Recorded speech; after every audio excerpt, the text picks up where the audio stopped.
नमस्कार. विचार करा, फक्त 5 मिनिटात आपण एका अशा पॉवरफुल लँग्वेजबद्दल जाणून घेणार आहोत, जी आपल्या आवडत्या गेम्स आणि ॲप्सच्या मागे आहे.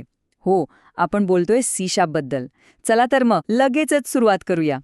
कधी असं विचार मनात आलाय का, की आपले फेवरेट गेम्स किंवा रोज वापरले जाणारे डेस्कटॉप ॲप्स, अगदी वेबसाईटसुद्धा, इतक्या स्मूथली आणि पॉवरफुली कशा काय चालतात?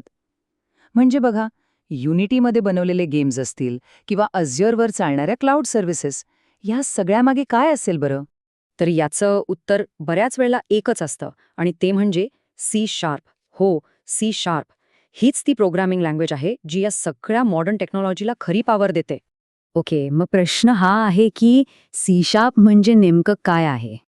अगदी सोप्या शब्दांत सांगायचं झालं तर सी शार्प ही मायक्रोसॉफ्टने बनवलेली एक मॉडर्न, ऑब्जेक्ट ओरिएंटेड आणि क्रॉस प्लॅटफॉर्म प्रोग्रॅमिंग लँग्वेज आहे, जी खास .NET फ्रेमवर्कसाठी तयार केली गेली.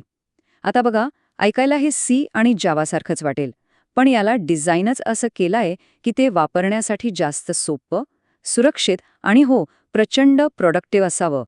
आणि तुम्हाला माहिती आहे का, प्रत्येक मोठ्या गोष्टीमागे एक भारी स्टोरी असते. तशीच सीशॉप्सची सुद्धा आहे. चला बघूया तिचा जन्म कसा झाला आणि तिचा आत्तापर्यंतचा प्रवास कसा राहिलाय. सी शार्प बनवण्यामागची आयडियाच खूप जबरदस्त होती.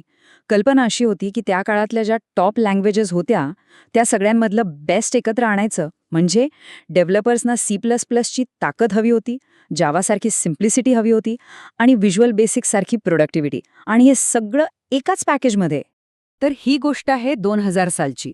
मायक्रोसॉफ्टमध्ये अँडस हेझलबर्ग यांच्या टीमने सी शार्पला जन्म दिला. 2002 मध्ये तिचं पहिलं व्हर्जन आलं आणि तेव्हापासून आजपर्यंतचा प्रवास बघितला तर आपण सी शार्प 14-15 पर्यंत पोचलो आहोत. पण ह्यातला सगळ्यात मोठा आणि महत्त्वाचा बदल कोणता असेल तर तो म्हणजे सी शार्प आता पूर्णपणे ओपन सोर्स आणि क्रॉस प्लॅटफॉर्म झाली आहे. याचा अर्थ काय? तर ती आता विंडोज, मॅकओएस, लिनक्स, अँड्रॉइड, iOS कुठेही, अगदी कुठेही चालते. कमाल आहे ना?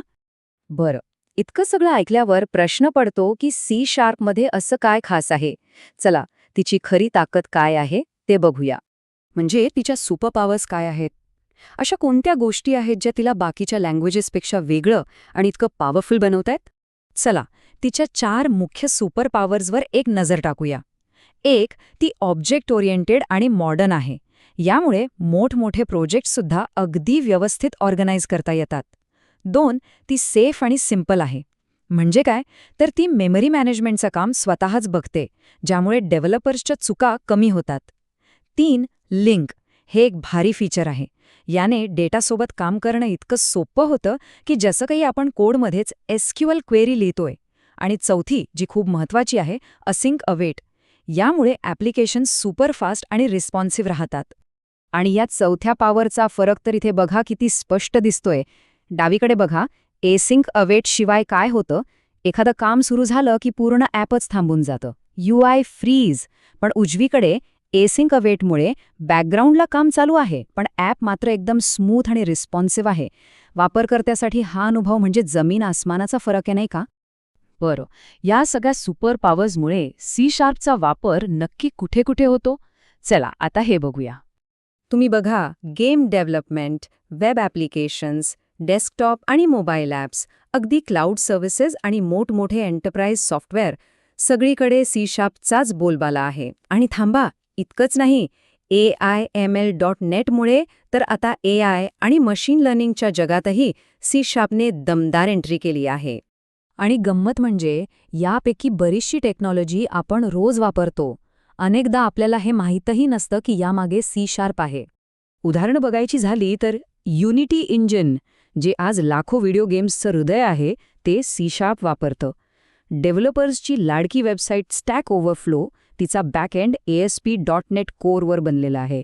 इतकंच काय, मायक्रोसॉफ्ट टीम्स, व्हिज्युअल स्टुडिओ आणि अगदी बँकिंग, हेल्थकेअर यांसारख्या क्रिटिकल सेक्टर्समध्ये सुद्धा सी शार्पचा मोठ्या प्रमाणावर वापर होतो. तर मग या सगळ्यावरून एक गोष्ट अगदी काळ्या दगडावरची रेघ आहे. सी शार्प ही फक्त आजची नाही तर उद्याची, म्हणजेच भविष्याची सुद्धा एक खूप महत्त्वाची भाषा आहे. तिला उगाच नाही द क्वीन ऑफ प्रोडक्टिव्हिटी, म्हणजे प्रोडक्टिव्हिटीची राणी म्हटलं जातं. कारण ती डेव्हलपर्सना कमीत कमी वेळेत जास्तीत जास्त प्रभावीपणे काम करण्याची ताकद देते. मग ते ॲप्स असोत, गेम्स असोत किंवा वेब सर्व्हिसेस. त्यामुळे एक गोष्ट लक्षात ठेवा. आजच्या काळात C#, .NET आणि व्हिज्युअल स्टुडिओ हे तिन्ही मिळवून एक जबरदस्त स्किल सेट तयार होतं, जे भविष्यात खूप उपयोगी पडणार आहे. हे शिकणं म्हणजे एका मॉडर्न डेव्हलपरच्या टूलकिटमध्ये एक पॉवरफुल हत्यार ॲड करण्यासारखं आहे. तर मग या शक्तिशाली भाषेसोबत एक नवीन प्रवास सुरू करायला काय हरकत आहे?